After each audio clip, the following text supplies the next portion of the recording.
Welcome to halftime, everybody. It is the lunchtime, and it is Friday. Lord help us all. It is Friday. We can finally relax a little bit. It is a good time to relax and talk about the sports world. I am Baxter Colburn, as we are here live on the Brew Sports Network, and this illustrious, wonderful gentleman next to me is Tanner Burke. Tanner, apparently just coming in from grabbing yourself a cold one off the shelf, so you can now then host the show with me as well. It's been a long morning.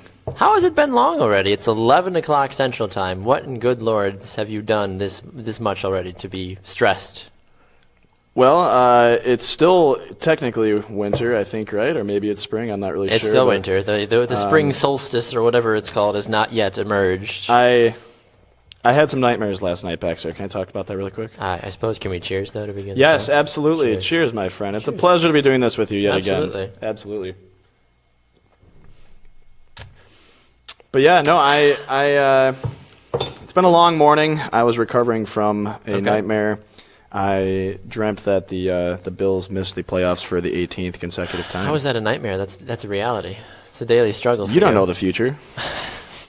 I like to think I know football. I like to think I know a thing or two, Tanner, and I like to think that the Bills, as long as Tom Brady is still a part of that team and Ryan Tannehill is semi-relevant, that they will not make the playoffs. Fair enough. In the AFC East. I'll give you that. So how's it going, Baxter? How are you doing today? Well. No, I'm excited. One show in the bag already. Jamie Ebers and I rocked out the morning brew this morning. I saw that. Talked about tubing at UCF. I don't know if you caught that or not. A lazy river. Lazy river. At UCF. Totally people were all about unbelievable. it. Talked about pillow shopping. We talked about why people love Tony Romo and Jay Cutler. Still don't know.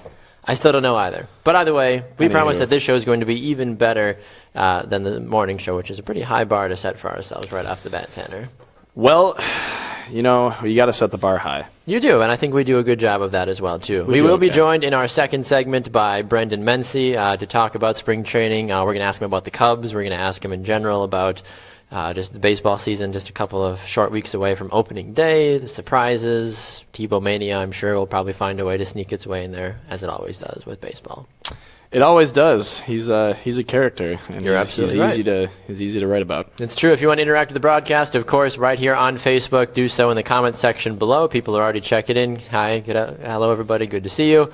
You can also find us both on Twitter as well. I am at Baxter Colburn. And I am at Banner Turk on all forms. Banner Turk. Remember, that is a B and then a T, not Tanner Burke, Banner Turk. He's not drunk or anything. That's actually what his... I'm just creative. He is. That's what we'll tell him, at least, on the air. Then also use the hashtag BrewSports as well on Twitter, or at BrewSportsNet as well, if you want to interact with us as we go along with the broadcast. All right, time for our Frothy Friday. You teased it yesterday. I saw you've already sipped the froth off of your brew. What are you drinking today, Tanner? Today, another one of my favorite beers. It's from a local brewery. Being in Milwaukee, we have plenty of breweries. This is the MKE Citrus Happy. It's a grapefruit IPA, and it is quite tasty. It is. Another refreshing lunch beer. And contrary to popular belief, yes, I do actually have alcohol in here. I am drinking out of a old school Stein, for those of you that can kind of see. It's got football on it. I'm drinking a Sprecher Cidre de Pomme. It's a hard cider. Gesundheit. It's decent. It's not my favorite cider I've ever had. My friends will say it doesn't have enough sugar for my liking, but... to heck with them. They're not real friends if they don't give me a little bit of sugar here and there. But no, it's not too bad, and something that will tickle my fancy throughout the broadcast today. So that's what I'm drinking. That's what you're drinking. Should we probably get to the sports? It's a good day. What are you drinking? What are you drinking, the viewer? We want to know what you're drinking on your lunch hour. We know that our lunch hour is a little different than a lot of other people's, and people can't exactly just go to the bar fast while they're in the middle of work, or go to the break room and do a shot of tequila and a lime fast. Maybe if you're having that kind of day, if you got a flask in the desk. I've seen people do that before. Is this where I reach down and I pull out my flask? You could. Do you want to know an embarrassing story about Baxter really fast? Yes. So do I ever? I always do. I'm legal now, and I can't really be incriminated for this at this point. But when I was in high school, my mom was a wonderful cook, Italian family, of course. We had pasta the night before, and what goes better with pasta than wine, of course? More pasta. Oh, wine. Yes. Wine, yes, of course. So I brought pasta with me to lunch the next day at a private Catholic high school. And I brought a water bottle full of a fourth of red wine. Oh, my God. And I sat there at the lunch table, eating my pasta, being all Italian, be like, look at me, haha, Italian. And then I was sipping off my water bottle. My girlfriend at the time was looking at me, and she was like, do you have grape juice, or what do you have? And I was like, no. This is I brought wine. And she was like, cab. She was like, you're joking. And I gave her, and she took a little sip, because she was also Italian. She's like, are you what? You can't do this. She's like, you're 16. I'm like, but I did. Fun fact. What are they going to do, fire me? They say, rip up my diploma? I don't know. Dave on Facebook says he wish he was drinking, but the school districts frown upon that. Totally understand that. Dave must work somewhere in the athletic department or as a teacher. I hope he's not drinking and teaching. Maybe that's why our test scores are so low. Midday. Literacy is a problem. Jess says, Flannel Friday. Tanner didn't get the memo. I was going to, yes. Did you? I missed the email. Did I get taken off the list? I didn't get the email about the beer yesterday. You didn't get the flannel email today. We'll try and figure it out. I tried to send it to your MySpace. Maybe that's the problem. I was trying to send it to your MySpace. I haven't been on there in the last 24 hours. Really? 24 hours?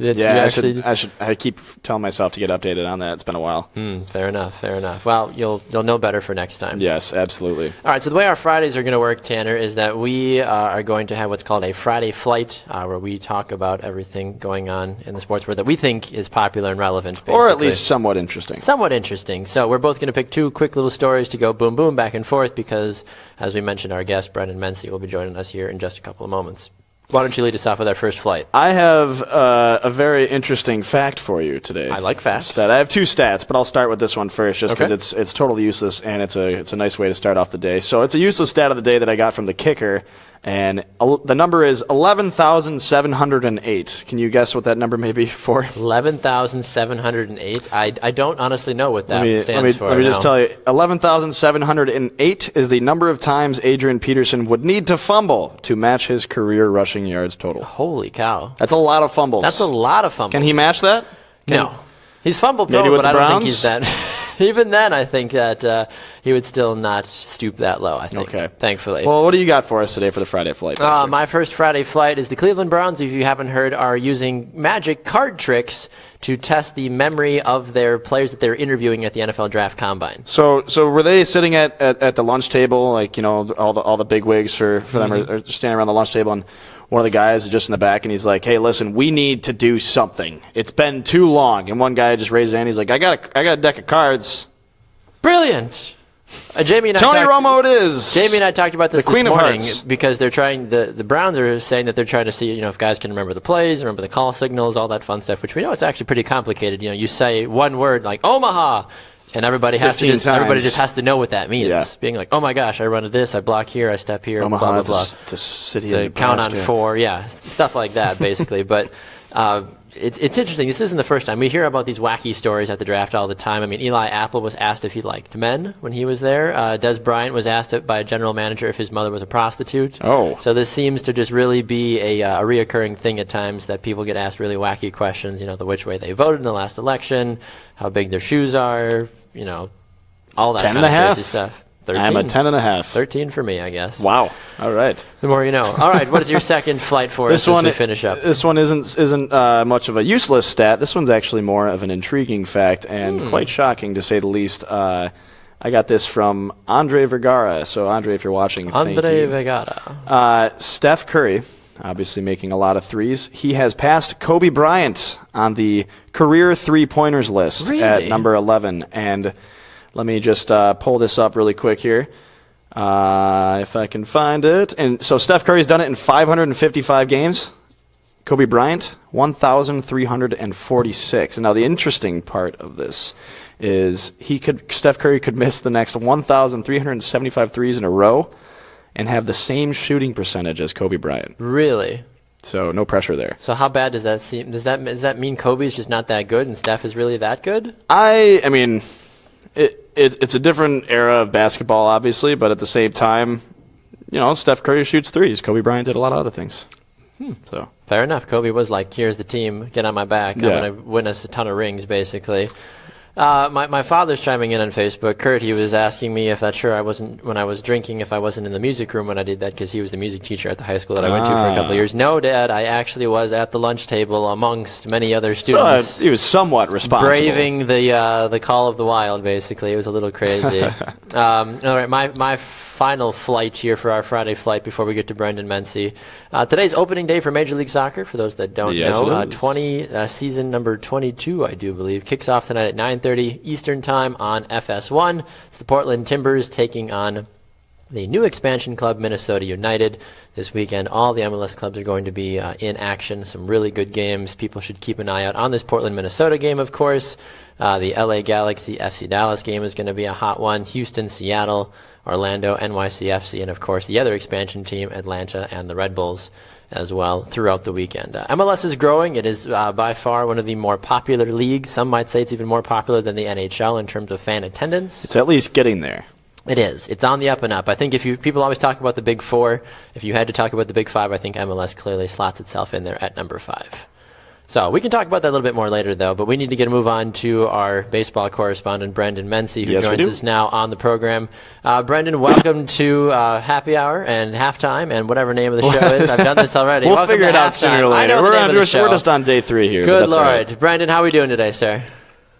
I'm doing good. How are you? Doing well. It's good to have you on the program. Of course, Major League Baseball is up and running in terms of pitchers and catchers, spring training, all the great stuff that's taking place. How excited are you for this upcoming 2017 baseball season?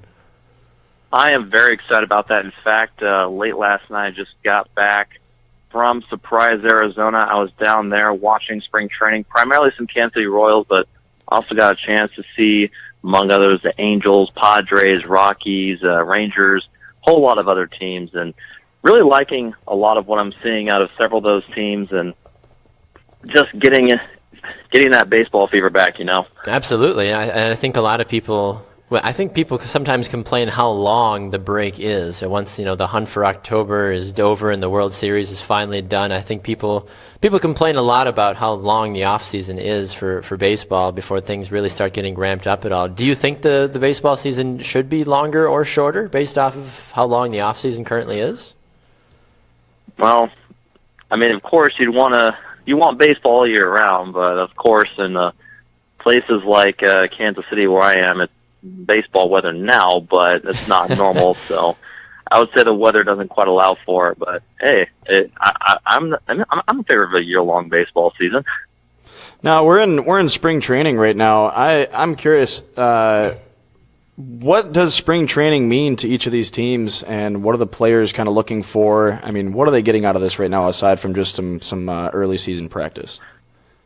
Well, this spring training is a lot different than most. Of course, we have the World Baseball Classic. The first games, in fact, start on Monday with Pool A play in Seoul, Korea. In fact, most teams, though, involving Major League Baseball players won't get started till the 9th or 10th, mainly Canada, the Dominican Republic, United States getting started that day. So it's a lot different for a lot of those players because usually at this point, that first week of spring training, you have guys, you're just kind of getting them into shape and just gradually working them in. But this year with the World Baseball Classic and games per se counting earlier, take that as you will, you need guys that are getting ramped up to maybe not mid-season form, but at least the point where they are ready for full games, playing 9 innings and pitching more than an inning or two. They need to be ready for that a lot sooner. So it's, I imagine, very complicated for teams kind of balancing getting their own players ready for their own season, but also making sure they're in shape for the World Baseball Classic as well. And I imagine there's a lot of different feelings from Major League Baseball personnel on the World Baseball Classic and how that affects their preparation for the season, but that really does have an effect on how a lot of guys are getting ready for the year and probably how teams are getting ready as well. Yeah, I would agree with you on that one as well, too. One of the things that we talked about earlier in the week was the fact of people honestly forget that the World Baseball Classic is even happening, and people that I know that have played baseball for a long time honestly were like, wait, what, the World Baseball what? Like, what is this? Do you believe that as a baseball analyst and as someone that covers, the leagues that are taking place, that it really is horribly undermarketed? Yeah, I would agree with that, and of course, and it's just part of finding its niche, and there's a lot of people that don't like timing the fact that it's during spring training, and you just have guys that aren't really ready for the rigors of competitive games in early March, so I think the timing has a lot to do with it, and the fact that I think a lot of fans just find it to be kind of a goofy thing. It's definitely starting to grow, I think, and this year we especially see that. We see a lot of pretty decent stars that are going to be leaving their teams to play in the World Baseball Classic, and I think that's what the MLB wants to see, is seeing big stars choosing to play in this rather than just, maybe not fringe players necessarily, but just second-tier guys, and not seeing the Mike Trouts and David Price, who, of course, different news on him, and those type of guys playing in the World Baseball Classic. Are these players going into the World Baseball Classic with the same mentality that they would going into the season from here on? I mean, what's going through their minds? Like, obviously they want to get a championship, but is this really a big deal for the players from a player perspective, or is it just, a preseason little tournament for them? Well, it's I imagine for some guys it is kind of just, all right, this is something different, so might as well. But there are definitely some guys that take it seriously. I can't remember who this was, but I did read a quote from one player who says that winning a World Baseball Classic title would be on par with winning a World Series, because of the fact that it's playing for your country, not just playing for your team as well. So maybe not so much for American players, but I could definitely imagine those Latin American countries and, of course, Japan and Cuba, those countries that they really take pride in their international tournaments, especially in baseball as well. I could definitely imagine those players being very amped up for that. Maybe not United States so much, but I bet that there are definitely American players that are really intent on wanting to win a championship. Talking with Brennan Mency here on Halftime with Baxter and Tanner. Brennan, as we look ahead to this upcoming season, I'm sure one question even the most casual baseball fan wants to know is, will the Cubs repeat? And or, dear God, please don't let the Cubs repeat. Please say it's not possible. Is this, I feel like, the Cubs obviously taking the world by storm last year after being gone for such a long time, and all the other, of course, stories that swarm around the Cubs. But realistically, though, I feel like we need to ask, are the Cubs going to at least be a World Series contender next year again? Well, of course they're going to be a contender. I mean, they return pretty much every key piece, minus Aroldis Chapman, and I guess David Ross will include him as well because he's such a huge clubhouse guy and did contribute during the postseason. I mean, really those are the only two guys that the Cubs are missing from last year's World Championship team. And so, of course, they have to be, if not a favorite, at least top three contender to make it to World Series. Of course, the Red Sox and Dodgers being a couple of teams that are considered to be among the favorites as well. But I definitely think it's possible. Of course, just by the laws of probability, you can probably guess that the Cubs won't win the World Series, but of course it's possible. I've heard discussions, though, too. A lot of high-profile analysts have said if you asked me to take the Cubs or the field, I've heard a lot of people that are very smart about the world of sports say, I'll take the Cubs. Yeah, and I would not be one of those people. I wouldn't be one of those people either. The odds are definitely not in your favor there.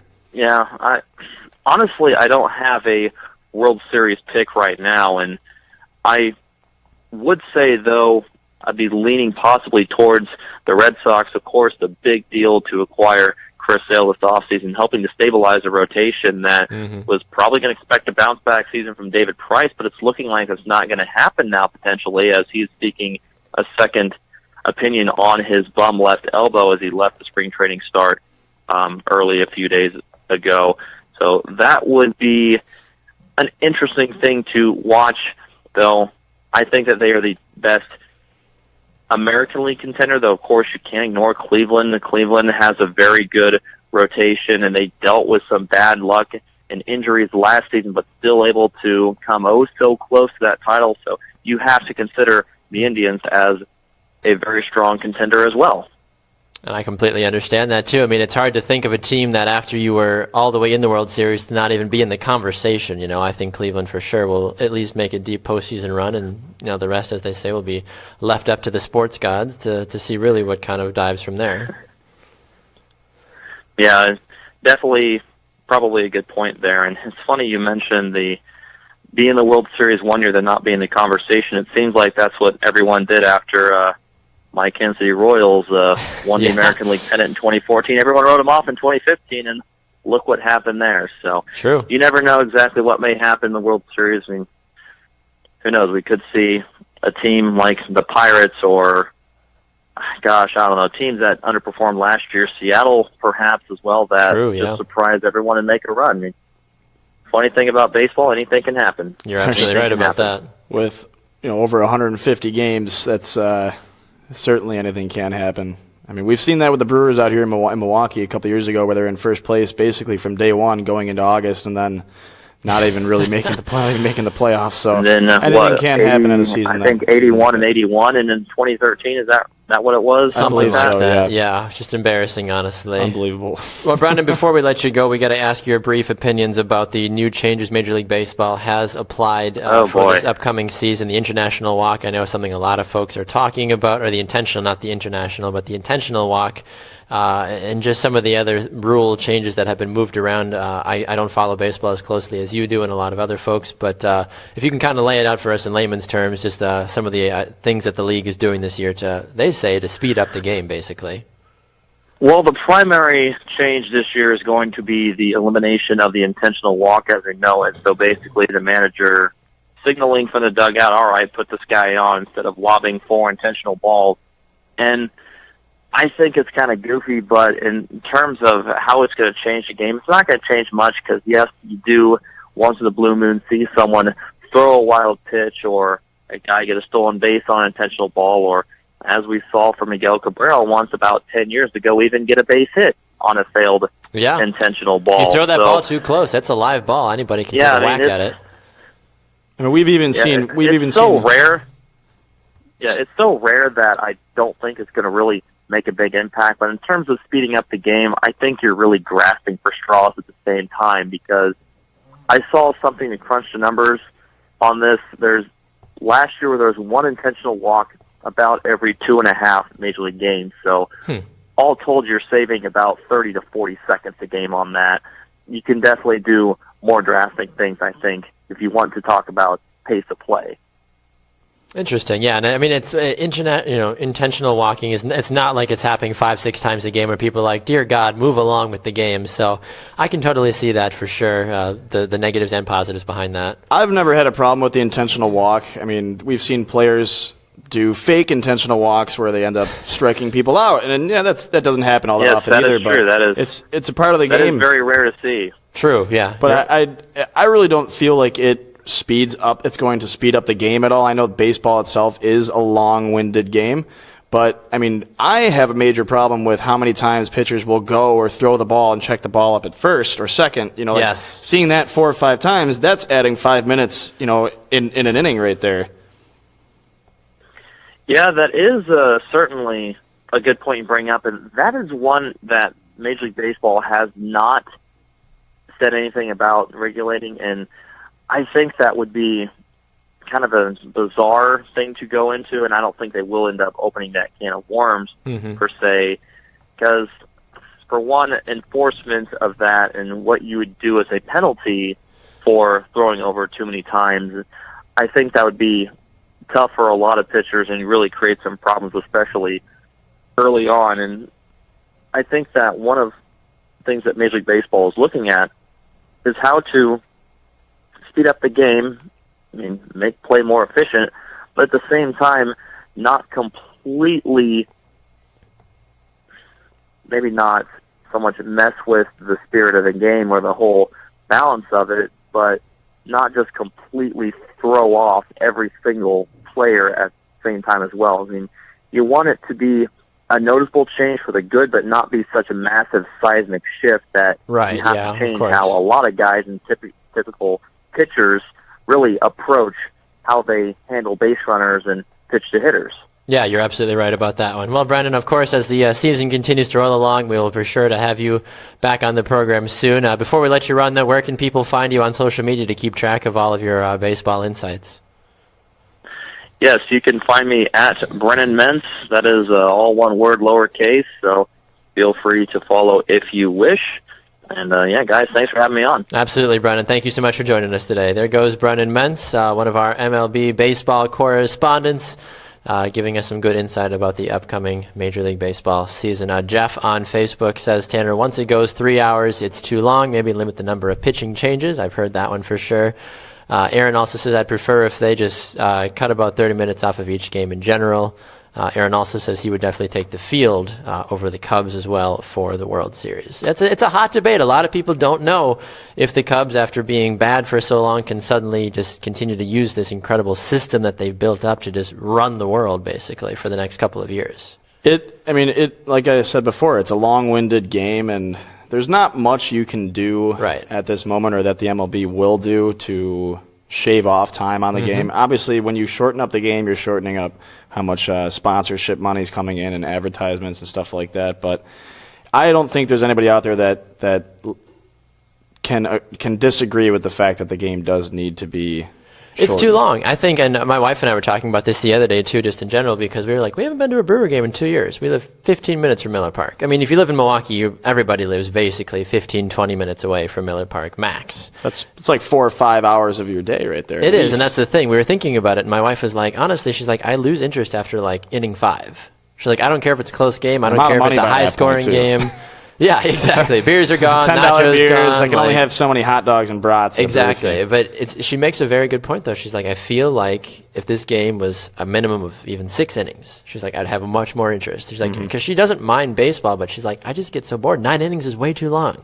It can be very, very slow at times. But I agree.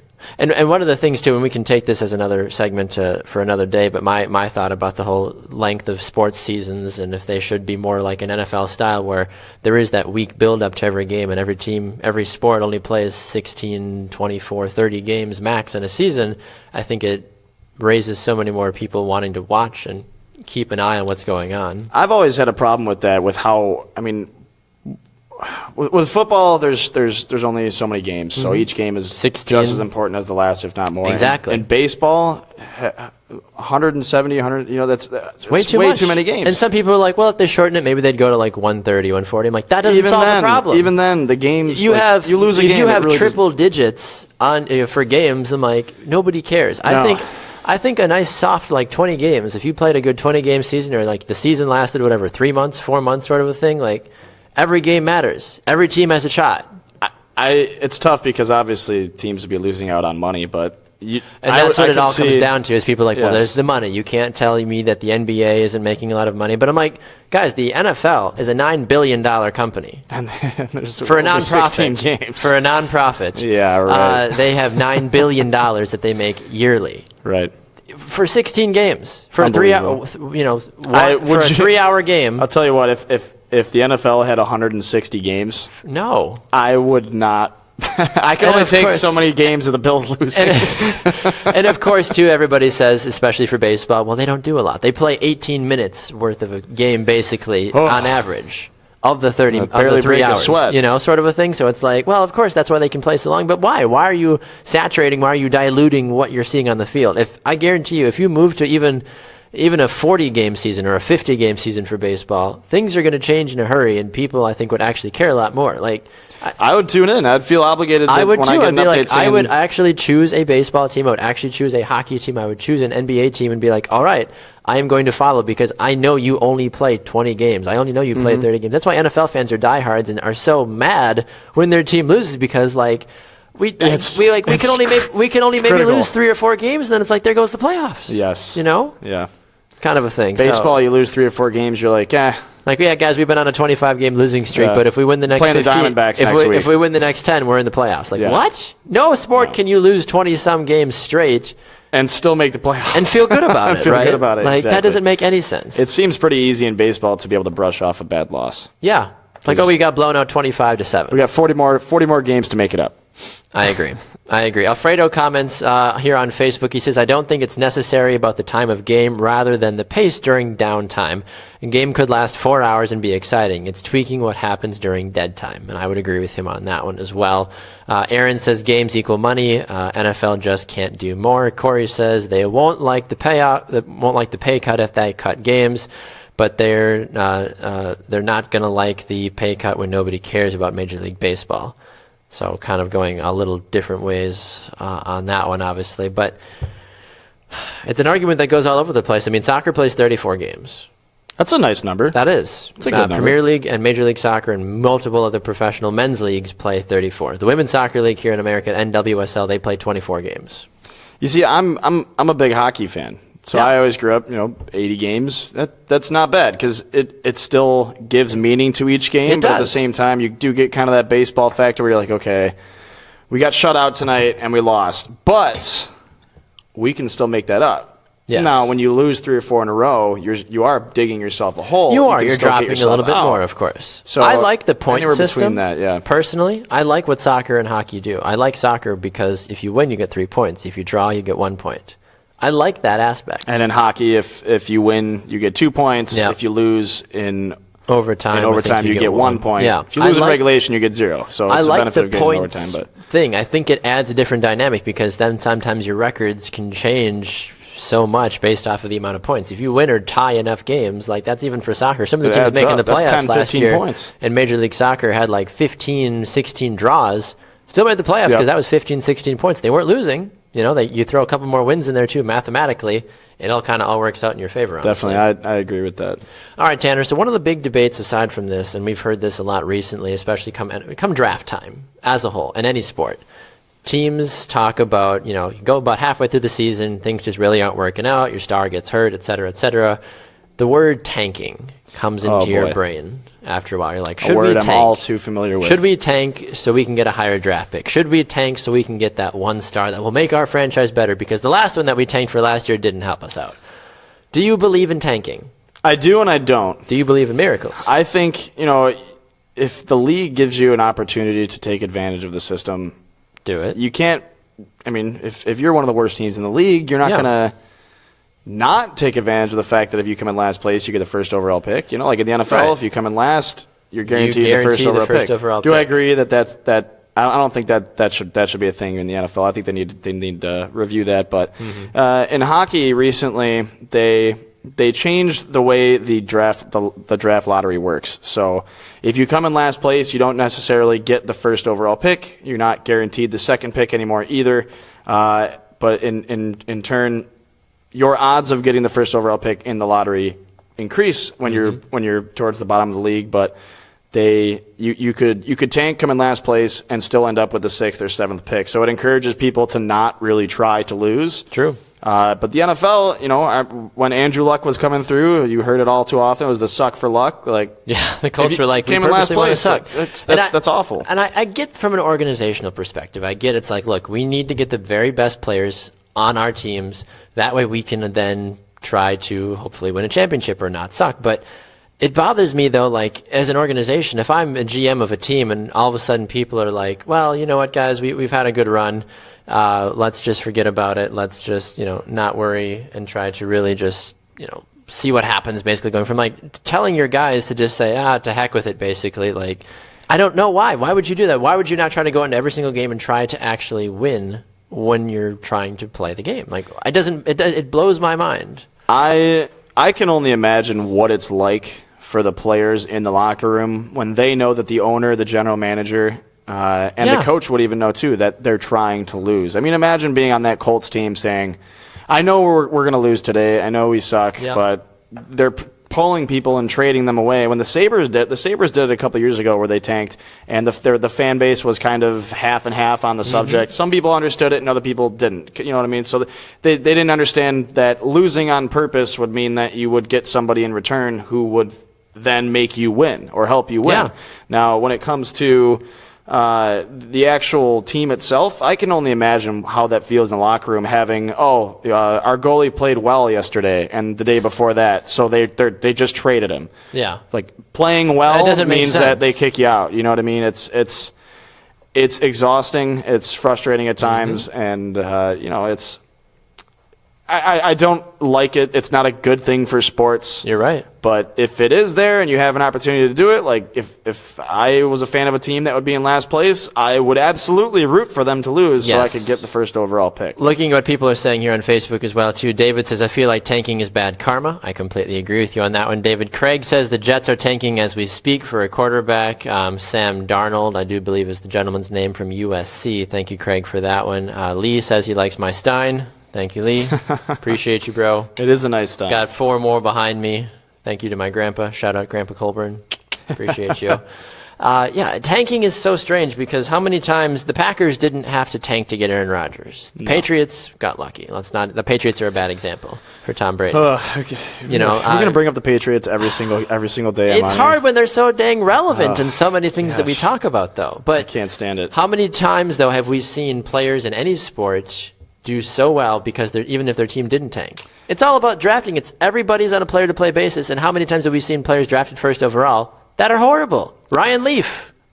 Yeah, Craig on Facebook. Alex Smith. Craig on Facebook brings up a good point here, and I think it is relevant. The Jets are tanking as we speak for a quarterback. We talked about this earlier. Brandon Marshall. And I, when we were off air, we talked about how they are basically cleaning house and saying, well, we're not going to get a franchise quarterback this year, so let's just throw next season away. They don't have bad quarterbacks on their team right now, though.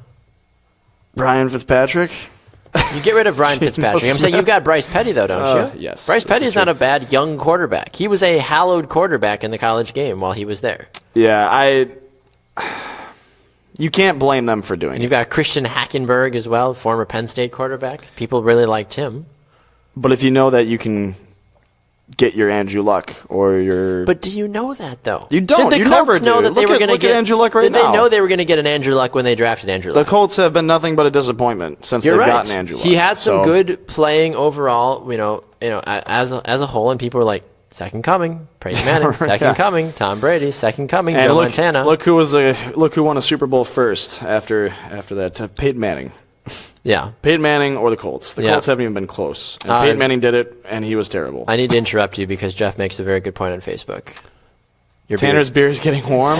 I agree, Jeff. Do we need to start another drinking game? Are we going to talk about the draft today? My cider is the draft. What about the draft? Draft. We had a fan created a drinking game for us yesterday. My cider is about 3/4 of the way gone here. We were talking about the draft, and every time I said the word draft, I needed to take a drink. I think you need to chug for at least a good 5 seconds.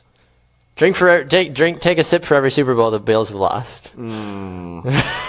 The glass might be gone by the time he's done. That's just a cheap shot. Well, I was just trying to help you, encourage you to drink more. I understand. But I appreciate Jeff looking out for us, though. I like your glass. What do you think about mine here? Is this a Star Wars glass? Yes, it's Rogue One. It is my girlfriend's. She does not know that I have it here with me today. So if she is watching, I'm sorry, but you can borrow one of my Steins. I have a basketball one, a baseball one. I have an old school racing one. I have a race horse one. I'll have to see if I can find a Bills Stein out there or something. But I'm sure somebody on eBay somewhere has got a Bills Stein for you. I have the Empire logo here, which I guess would make you the Rebel Alliance. Rebel scum. Yes, exactly. So tanking as a whole, it's a debate that could go on for a while because most people have various feelings about it. If you've been a part of a bad franchise for a long time, you want to get the good players because teams like the Jacksonville Jaguars, who I don't think purposely tanked, have done decent through the drafts, but sometimes you just have bad teams. I don't know if the Jacksonville Jaguars have purposely done anything in the last 10 years. No, I don't think so. Since Jack Del Rio left, he's on the float, I'm going to go sit in the tube in our pool in our stadium. We're going to move to England. They should. People were like, they should go to England. I'm sorry to the fans of the Jacksonville Jaguars, but they're not doing anything down there for anybody. No, Blake Bortles is not as good as people thought he was. No. Newsflash, in case you hadn't heard. Surprise. Yeah. All right. Interesting things, Tanner. What else is going on today, Baxter? Well, I did want to make mention really fast. I don't know if you saw this or not, but there was a big race a couple days ago. A big race? Big race. 99-year-old Orville Rogers pulled off a stunning and breathtaking upset over his 92-year-old opponent, Dixon Hemphill. I thought you were going to talk about the Daytona 500. Nobody cares about NASCAR. Shut your mouth. Shut your mouth. No one cares about NASCAR. Coming from the soccer guy. Some guys, Ian and Josh and Bubbler Banter were heckling me yesterday because I was trying to give them a little bit of fun. Ian's a big NASCAR guy. I couldn't believe that there were people that could talk for NASCAR more than a minute. Oh.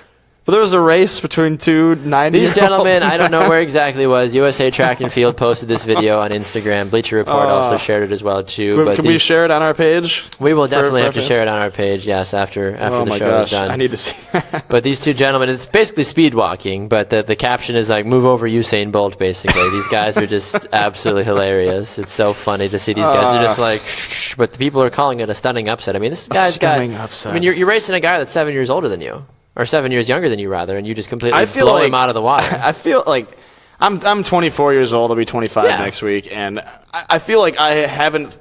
When you're growing up, it's always, that person's 2 years older than me. You know what I mean? They're in the 8th grade. I'm only in the 5th. So that always, that was startling. Age was always a startling thing back then. True. And I guess I never really thought about being startling when you're in your 90s and you say, well, that guy's 7 years older than me. That's scary. A little scary. I know. In high school, this is the equivalent of a 6th or 7th grader racing a senior in high school, basically. Kind of a thing. But the senior in high school, it's like flip though, because the guy's 97. Wouldn't 99 and 92. Wouldn't the younger guy feel like he's got the edge there? You would think so. I'm a young gun. Yeah, or maybe a senior stallion. in high school racing somebody that's in their mid to late 20s. Basically, I'm still young. I'm in the prime. Yeah, you racing me. You racing, my 13-year-old brother, and him doing really well, basically. But I would not stand a chance. Kind of a funny situation overall. That these are both World War II veterans. Wow. That were out staying in shape. A 60-yard dash between two World War II veterans. What was their 40 time? Their 40 time, they did not break Chris Johnson's record. They didn't, so they're not getting the island? 4.3 and a 4.4. They were close. They're not getting the island from though. Adidas? Okay. But, with that kind of speed, though, that Orville showed against Dixon, I feel like the Browns have probably already offered him a 4-year, $47 million deal. Sign him up. With a name that's such an old school name. We're not Orville Rogers. We're not in the race. We're not in the race to get Adrian Peterson. Go sign Orville Rogers. That man. I hear he's got some spunk. We had Josh Gordon. We say to heck with him. We want Orville Rogers. He's the long distance cousin of Aaron Rodgers. Kaepernick and Orville Rogers. That's a duo right there. I'd take Orville any day. Might as well bring Tebow back on, too, to play tight end. Exactly. Andrew mentions this on Facebook. He says, there is no such thing as a complete Bills Stein because they have all been smashed in anger after disappointing seasons Along with the tables. Aaron also says the Bills maybe should move to London. I agree with that. Oh, why has this turned into just a hate on the Bills show? You can hate on any of the teams and the teams I support. I've always told you that, that's and that's the thing. People always are like, well, how come people never make fun of you, Baxter? I'm like, they can. They just choose not to. I try to be a nice guy. Why would they make fun of a nice guy?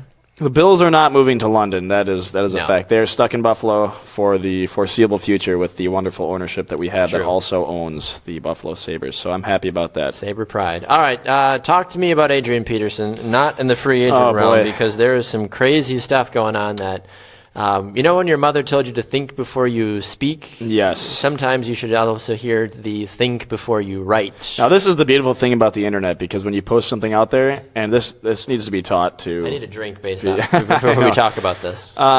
When you post something on the internet, the funny thing is it's there forever. So you always hear people say, somebody tweeted this, and then they removed it 5 minutes later, but it's also still on every news outlet of social media or whatever. So somehow it always finds a way. So this gentleman is probably not too happy about this. But so what's the deal? What happened here? No, I love talking about Adrian Peterson. Great player, Hall of Famer. He's a very exciting player to watch on the field, and his career has been phenomenal. But agreed. There was a columnist who came out and said something he probably shouldn't have. Really? At least from my perspective. Why would you say that? Pete Doherty of the Green Bay Press. Can I read his? Yeah. I'm technically quoting him, even though he did not. 100%. Even though he ended up pulling it eventually. But go right ahead. He basically made some remarks about Adrian Peterson. So he says, as for Peterson, society is changing fast and obviously for the better on many things, including disciplining children. I'm 55 and have friends about a generation older who say corporal punishment in school was routine. That's not that long ago.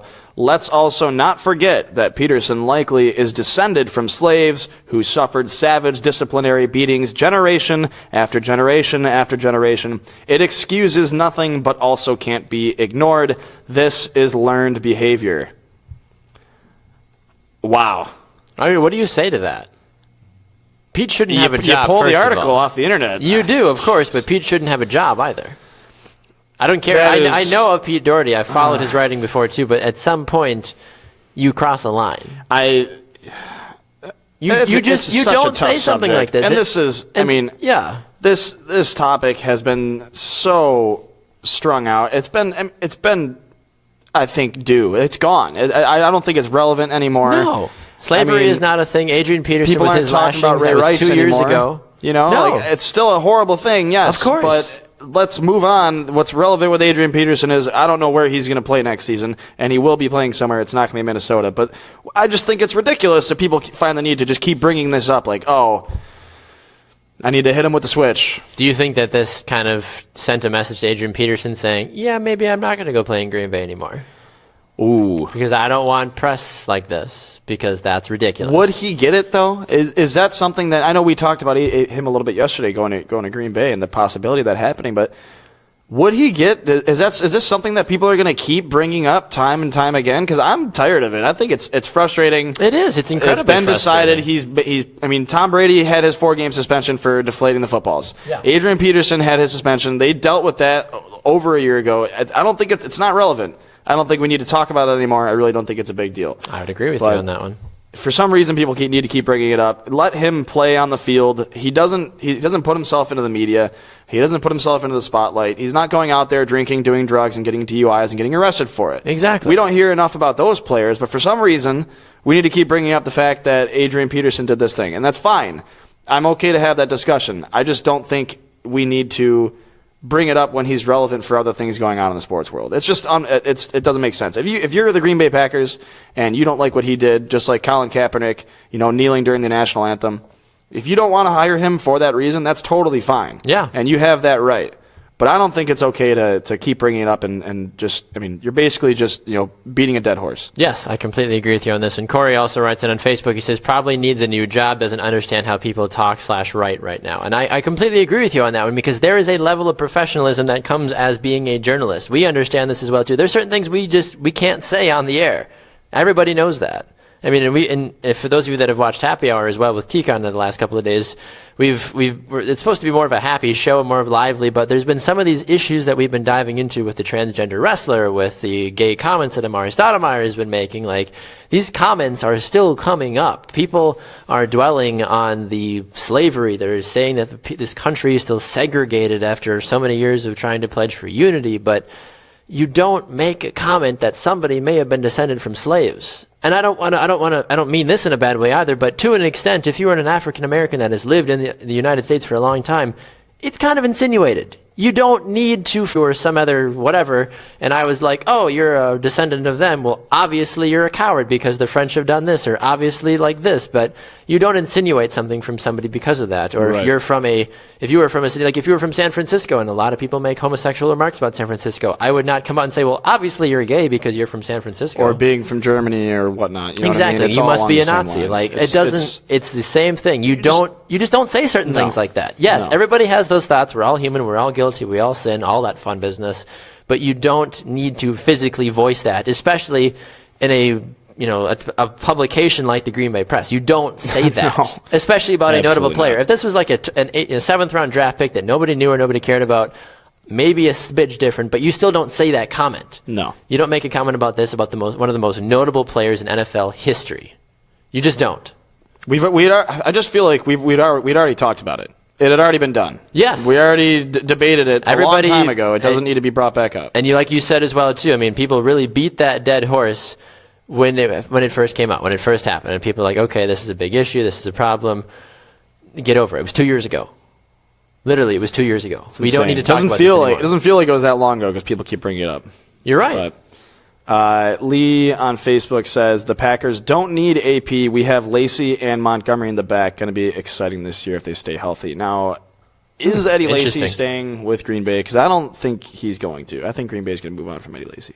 I have a hard time deciding of whether or not I think Eddie Lacy needs to be with this team, honestly, because I don't mind Eddie Lacy, but I don't think he's what the Packers need right now. I don't think he's the type of running back that the NFL is going towards right now. We've talked about this before, too. You're seeing this transition from the hard-nosed, give the guy the ball 30 times a game and let him run up the middle and hope for the best, basically, to this dual running back, wide receiver combo that Ty Montgomery and LaShawn McCoy are nowadays. And that's what a lot of the college game now is, too. How many college programs do you see that are grooming these downhill runners that are just bruisers now. Everybody's a dynamic catcher now. Everybody can. You have to be. People almost have more catches than they do carries as a running back in college nowadays, even in the NFL. It's true. It's interesting seeing the game change over the last. We look at the game over the last 20, 25, 30 years even. The running back position has changed a lot, and it's been forced to. So when you do, you almost, you see a lot of teams doing running back by committee now, and you have the guy like LaShawn McCoy, which is not a bad idea. Very elusive. He's a good pass catcher because it is a passing league. The running back position needed to change in that sense because they need to move the ball down the field that way through the air. When you're doing it on the ground, though, and you're doing it by committee, you have a guy who's elusive, like LaShawn McCoy, like I said, who can run the ball, he can make some big plays, and he can also catch the ball. But you also need somebody on those short down plays. Well, I'll say this too, about in regards to what Lee said on Facebook about not wanting AP because the Packers have Lacy and Montgomery. We don't officially know that Lacy is going to be back for the Packers. That is a given thing for sure. He hasn't officially re-signed. He said that the conversations have gone really well. But if Eddie Lacy decides to leave, or Ted Thompson in his infinite wisdom decides to say, we're good, we'll stay with Ty, we'll draft 12 guys and develop them to be the next wave of all-star running back, that's not going to happen, of course, but who's to say? I would be more content with a Ty Montgomery, Christine Michael, and another decent running back. Alfred Morris is being shopped by the Cowboys right now. I would take Alfred Morris on the Packers. He's a proven runner. He did great for Washington. He got the short end of the stick by now having to back up Ezekiel Elliott in Dallas. Do you see the Packers pursuing somebody, though, like Adrian Peterson? They won't. That's the Jamal thing. Charles? And this is the most frustrating thing about being a Packers fan, or even someone that covers the Packers, is that I love the what ifs. I live for the what if situations. What about this, or this or that kind of thing. People know, even because when Jared Cook got signed, when Julius Peppers got signed, it was a national holiday in Green Bay, for gosh sakes, because people freaked out because Ted did something. Yeah.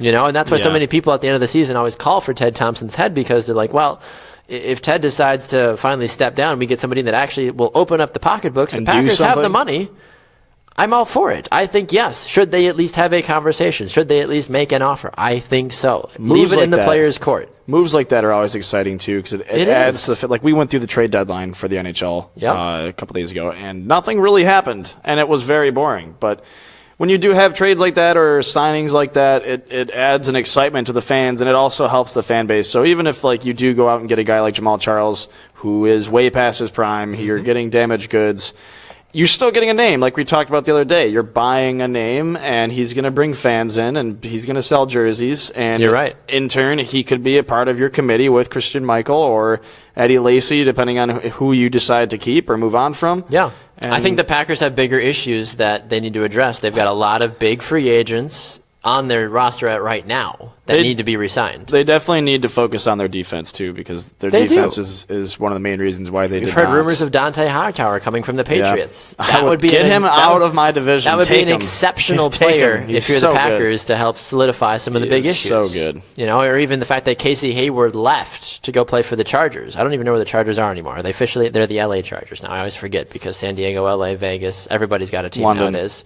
Toronto, the London Chargers, Jacksonville. The Winnipeg Jets, I don't know. There's somebody. Either way, though, Casey Hayward leaving was a big mistake for the Packers. So then you almost worry, and how often do we see players that leave the Packers, the Bucks, the Brewers, Cleveland, that go and do insanely well? Yeah, they were saying how many teams leave the city. I was like, yeah. No, not leaving. I'm saying how many times do we see players that leave Wisconsin professional sports teams that go and have great stellar careers everywhere else? Andrew Bogut. Greg literally, Jennings. You could go on and on and Sabathia. on. Exactly. You could go on and on. Going? You could if you really wanted to, but it happens way too often that sometimes the management for the teams, at least here in Wisconsin, and I don't want this to be a Wisconsin segment because we have a show for that, Bubbler Banter, on Thursdays, but still, though, you talk about Eddie Lacy. I mean, if you let Lacy go, does he then go have a all-star Hall of Fame career at another team because he finally is in a system and with management that actually understands how to use him? The funny thing about Eddie Lacy, though, is he needs to stay in shape. He does, and that's why I don't want Lacy, though, because he proves that he doesn't care. He did that whole big workout in the offseason with Tony Horton, P90X, and everyone's like, woo! How'd that work? He got in shape, And then as soon as the season started, it was just like, it all came back out. It was like when he had one of those wraps on almost. It's like, look at me, guys, I'm super strong. He got going into OTAs wearing a corset. Yeah, he's like, look, guys, I'm in shape. He passed the training camp test, basically. And he's like, great, finally. And once Mike McCarthy was like, all right, you're good. The bigger Big Mac just came out. I can finally go try that. Exactly. So it just... Eddie Lacy is frustrating on numerous So fronts. I shouldn't pick him up for my fantasy team again? No. Okay. Don't do that. Unless he goes to the Patriots. All right. Oh, God. Patriots. Hopefully he doesn't. All right, Tanner, what other things do we have to talk about before we close things out here, huh? I don't know. What do we have to talk about? What's going on here? What's coming up over the weekend? Do you have anything crazy? Anything you're looking at? Well, I'm looking here on Facebook as well, too, really fast. Liz says everything follows you. Poll people, and that will be what he is known for. That does make sense. Liz also says we should still get press on this in terms of the Adrian Peterson thing. Corey Piper says, and I'm assuming he's talking about the Packers here, he says, coaching matters? It does matter. How in Green Bay? How are the fans taking to Mike McCarthy right now? I think people like Mike McCarthy. I've always liked Mike McCarthy. Well, that's always the thing. As soon as the Packers don't make it to a Super Bowl, as soon as the Packers lose any game basically in a season, immediately heads have to roll. And it's always people always look straight to the coach. They always go to Dom Capers. The Packers need to do something about the defense, and I think that's where their problems start and end. The running back position, okay, but you have Aaron Rodgers, so your offense really isn't a problem. Having a nice running back would be great, but your defense is suffering and struggling. You're right. We'll move on from that, but true. But to answer your question, though, what does your weekend entail for you, Tanner? Are you working? You doing anything fun? Going to see the family, girlfriend, sporting events? What are you doing this weekend? I don't know. Don't know yet? I don't know. You're gonna find yourself at my house at some point, probably. I'm sure I will. Actually, my girlfriend is off on Sundays, so I will be. It's nice. Some time with your loved ones. To have some time, but yeah, my birthday's coming up next week. It's a week from today. You're going to be a grown-ass man. 24? 25. I can finally rent a car. It's true for a discount for the normal price. I've been waiting for this since I turned 21. I was like, what do I have to look forward to? I'm like, renting a car and then retirement. I'm like, great, Social Security. Gotta wait 50 years for that. My AARP card came in the mail the other day. I'm 25, guys. Slow down. Slow down. It's like right when you graduate from college, like immediately you haven't even walked down the stage yet and got your fake diploma, and your college is calling you saying... Somebody from Alumni Relations is handing you a flyer. Here's your diploma. Also, would you like to donate some money? Yeah. No? No, okay, Nancy, we'll call you tomorrow. I wouldn't. Would you change your mind tomorrow? No, I still wouldn't. And they try to make it seem so simple, too, with if you gave only $5...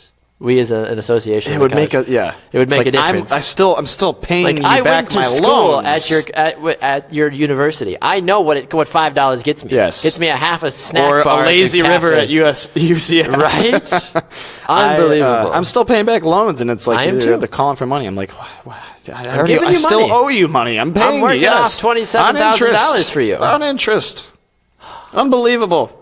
Kids these days. I think I'm going to go hang on the lazy river, though. Sounds like a plan. I am going to try to catch a little bit of MLS opening weekend if I can. My New England Revolution play the Colorado Rapids, so I'm hopeful to try to catch a little bit of that.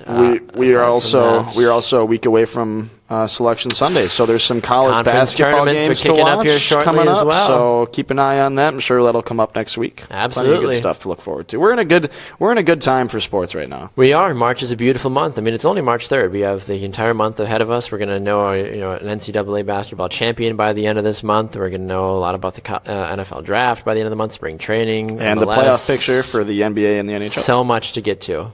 It's going to be a fun month. So excited! I'm excited. Woo! All right, well, if you missed any of our show today, of course, you can catch it here on Facebook, of course, on Brews Sports. Halftime is the name of the program. If you wanted to interact, go back, comment. Tanner and I do the best we can to go back as well and hit up some of the very best comments. Thank you to everybody that did comment. Am I supposed to finish this by the end of the show? I have to finish mine, I guess, too. Do we need to just take a quick 20 seconds and do this really fast? Here. 20 seconds? I went to college, Baxter. Cheers fast. All right, here we go. 1 second, everybody.